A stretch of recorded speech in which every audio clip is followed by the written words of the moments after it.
السلام عليكم ورحمة الله وبركاته. وين سلامي دمان داوديال subax wanaagsan. saaka waxa weeye subaxii ugu horeeyay oo baadiyaha kuwa bristo ilaahay baan ku mahadsan. meeshaan weelashoodu waa iska kooban yihiin weelal yar weeye.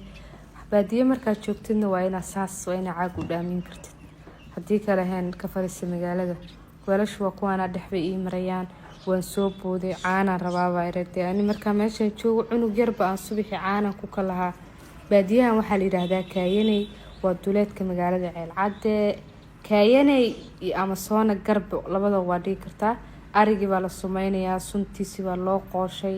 aniga weelasheedii baan usoo noqday xigteedii yareedoo ii dhaqan. arigii baan horey ka aadan wax ka sameeyey kadib caanaha soo listay shaaxii baan ku darsaday. dee madaxaana furan maantoo kalena madaxaana furan anaga madaxaana furan. soo dhaqaaqa xagga ay lo'di baan soo aaday lo'di baan lisay sacan haraantibu igu dhuftay xitaa aybu ahaa. caanihi waa kuwaana waa dambar lagu anqariyo way caanahaas waa dambar. kadib waxaan eri habaryaroo wax sameynaysaan arkay waan ka qaaday keena er habar anaa asxaabteeda u duubaye bisgadan anaa ku falfaliirinay ku maaragtay ku qaamihii iyo wixii dhan anaa habar kuugu sameynay naama haadin karto waa haadin karaa bal habaryar aamu bal meeshaan haddana ciirti baan ka qaaday keena iyadana asxaabteeda dad badan bay ugu xiran oo maaragtay xasuusin baan sameynayaa.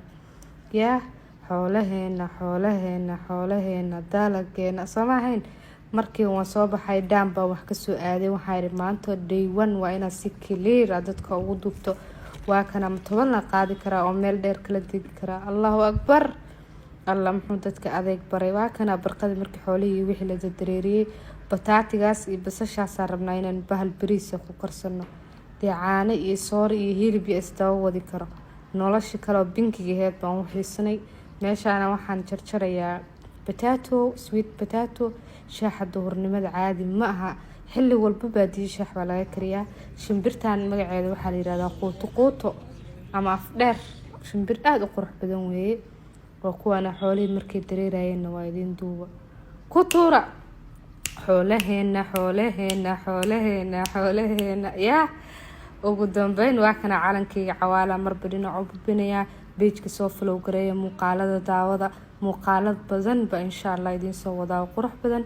halkaan xarig baa lagu sameynayaa baadiyaha horta jawigiisa jawi laga sheekeyn karo ama laga warrami karo maaha iska joogba ku qabanaysa waa internet la'aan anagana internetkii baan baranay meel internet la'aan kuma noolaan karno. marka aad baa idin salaamayaa. baadiyahan waxaan joogay 10 maalin aan cabaal baan u imid iyo sidoo kale inaan muuqaaladan quruxda badan ka soo qabto. aad baa u mahadsantiin. bye bye. assalaamu calaykum.